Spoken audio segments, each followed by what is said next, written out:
अगर आप flexi cap या स्मॉल कैप में इन्वेस्टमेंट करते हैं या फिर अगर आपका इन्वेस्टमेंट है तो ये वीडियो आपके लिए बहुत ही इंपॉर्टेंट है।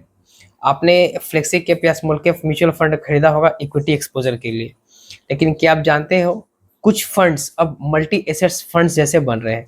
यानी फंड मैनेजर सिर्फ इक्विटी में नहीं, अलग अलग एसेट्स क्लास में भी पैसा लगा रहे हैं। क्या ये आपके लिए अच्छा है या रिस्क का सिग्नल है? आज इस ट्रेंड को डिटेल में समझेंगे। Hello everyone, welcome to my YouTube channel. और आज के इस वीडियो में हम लोग बात करने वाले हैं एक नए लेटेस्ट ट्रेंड के बारे में।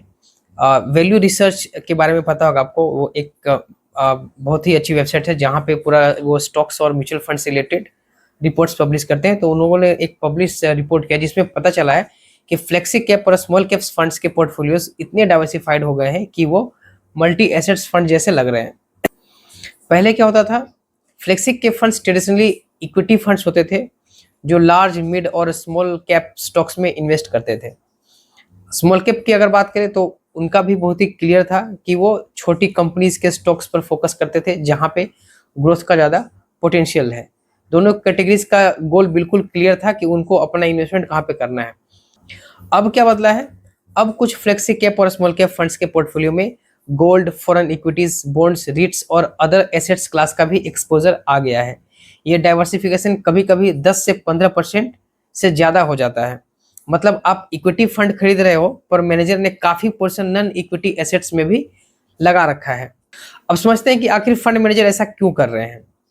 तो सिंपल सा बात है कि वो रिस्क कंट्रोल करने के लिए कर रहे हैं। मार्केट्स बहुत ज़्यादा वोलेटाइल हो गया है तो मैनेजर्स चाहते हैं कि पोर्टफोलियो का ड्रॉ डाउन थोड़ा कम हो, और वो अपॉर्चुनिटीज़ का फ़ायदा लेने के लिए भी ऐसा कर रहे हैं। गोल्ड या बॉन्ड का कुछ अगर हम लोग फेजेस में रिटर्न देखें तो काफ़ी स्टेबल रहा है। अपॉर्चुनिटीज़ का फ़ायदा लेने के लिए गोल्ड या बॉन्ड्स कुछ फेज में बेटर परफॉर्म करते हैं तो उनका एलोकेशन रिटर्न स्टेबल बनाता है। फ्लेक्सिबिलिटी ज़्यादा मिलती है, मैंडेट में अलाउंस होता है तो मैनेजर उसको यूज़ करते हैं। सेबी ने भी इस पे अपना प्रपोजल दिया है। सेबी ने रिसेंटली स्कीम कैटेगराइज को रिवैम्प करने का प्रपोजल दिया है ताकि इन्वेस्टर को बिल्कुल क्लैरिटी रहे कि वो कौन सा प्रोडक्ट ले रहे हैं।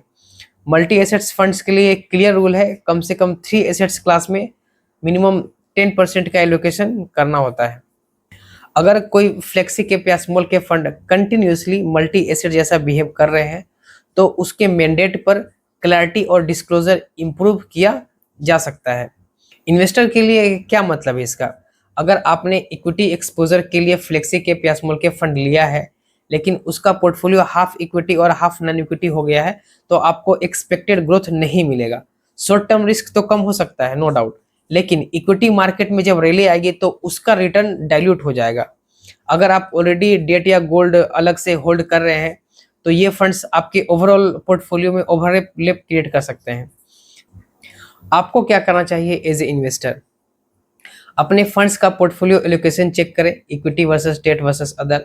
अगर नॉन इक्विटी एलोकेशन बहुत ज़्यादा लग रहा है और आपको प्योर इक्विटी एक्सपोजर चाहिए तो फंड रिकंसिडर कर सकते हैं। हर 6 महीने में फंड का फैक्ट्स जरूर रिव्यू करें।